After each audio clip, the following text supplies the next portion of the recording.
On the 31st of August, the Rajapaksa government announced an economic emergency after months of economic erosion. But what exactly led to this? Let's find out. Sugar, it's everywhere, but not a grain to buy, has been the complaint from consumers in Sri Lanka.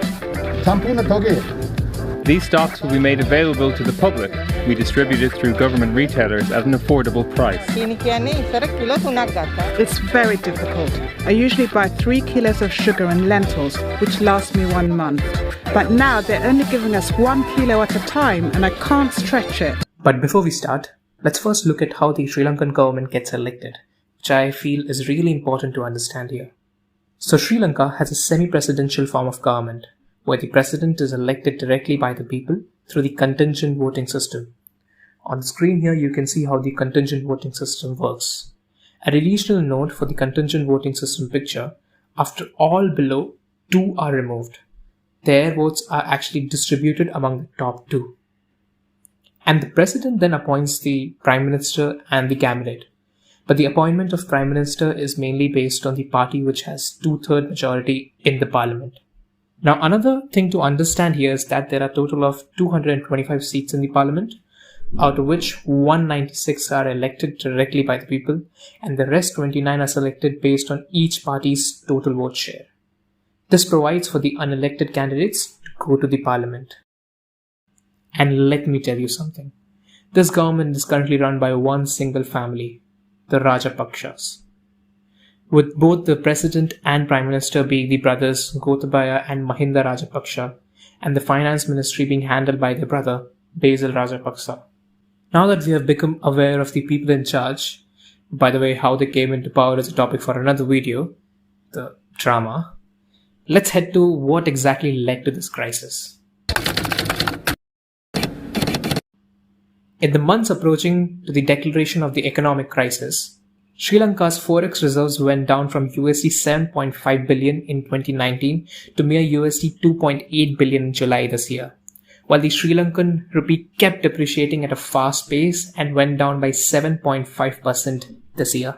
The factors that contributed to the depletion of foreign reserves could be blamed on COVID-19, past situation, and the government measures as well.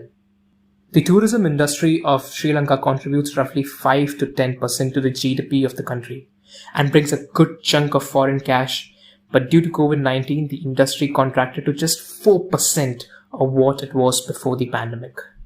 Worker remittances, which contribute 8 to 9% to the GDP of this island nation, have drastically come down due to Sri Lankan nationals outside Sri Lanka losing their jobs, again due to COVID-19. These basically led to rupee's value going down as the demand went low with no tourists coming in. Another reason is the debt repayment plan of the government of Sri Lanka. The ratio of government debt to GDP shot up from 70% at the start of the last decade to over 100% now.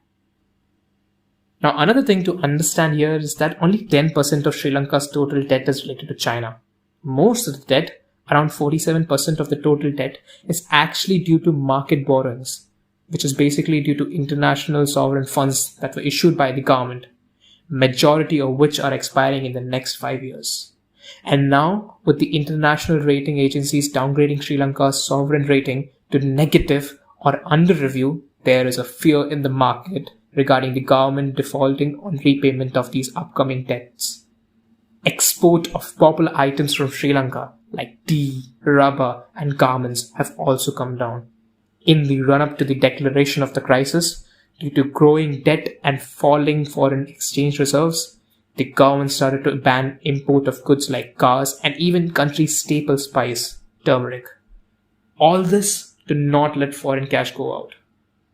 We also saw Gotabaya Rajapaksa, the man who has been accredited with the first ever zero carbon presidential election campaign in the world, imposing a ban on chemical fertilizers and promoting organic farming in April.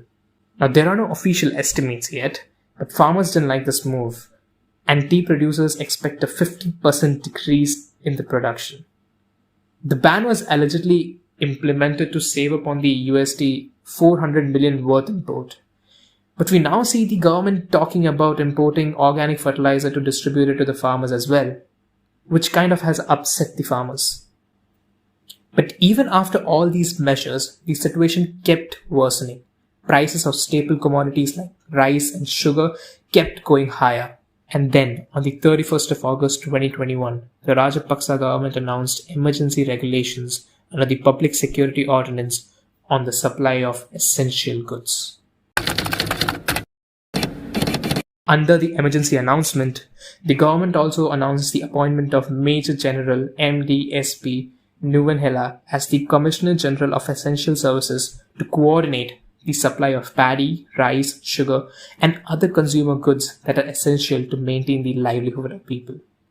He has also been given the powers to seize food stocks held by traders and retailers and regulate their prices. In simpler terms, he has two duties. First, provide essential food items at concessionary prices to the public by ensuring that essential items like rice and sugar are sold at government guaranteed prices or prices based on import costs at custom. Second, which is basically to prevent hiding of stocks, which had started as import bans were being announced earlier. Now, the main aim behind all of this is to recover the loans that were taken by these importers from the state bank, who, by the way, suffered a lot due to the import bans. So, of course, the government was quick to blame the importers/the traders for hoarding of goods and calling it the main reason behind the whole price hike of common commodities. To improve the economic and forex/foreign exchange situation, the government had obtained a $1.5 billion currency swap facility with China earlier this year, which basically means swapping principal and interest payments on a loan made in one currency for principal and interest payments of a loan of equal value in another currency, the other currency being USD here or US dollars here. On top of that, another $400 million currency swap is already in place with India and will remain active till November 2022. The Sri Lankan president has asked for an additional $1.1 billion currency swap as well from India, but India seems to be delaying their reply to it. Guesses are due to Sri Lanka unilaterally cancelling the deal to develop the strategic East Container Terminal at the Colombo port by India and Japan. But now the Sri Lankan government has offered both the partners to develop the West Coast Terminal with a stake share of 85% to both the countries. Now currently, after the announcement of the measures, the price of staple commodities are still high, and people are forming long queues outside state-run supermarkets to buy staple commodities. The government ensured that no one will go hungry, but people are in fear and are trying to stock up on staple commodities. Adding to this, with COVID-19 cases rising in August, the government announced a lockdown till the 21st of September. And the good news here is that the cases are coming down now. The path ahead is tough for Sri Lanka. Central Bank of Sri Lanka Governor Welgamane Don Lakshman has already stepped down amid the monetary crisis. President Gotabaya Rajapaksa has reappointed former Central Governor Ajit Nivard Gobral to steer the monetary authority through the crisis, who, by the way, resigned from the parliament on the 13th. Now, one thing that has puzzled me is the announcement of emergency. And what all powers does the government actually have during this? Now, I couldn't find much about this on the Sri Lankan news, but I did see a few international outlets talking about the growing authoritarianism and if these emergency measures could be used to crack down on dissent. With this, we have come to the end of this video. I hope you all have some clarity on the whole crisis now. Please leave your comments regarding the video in the comments section, and if you like the content, please do subscribe for more.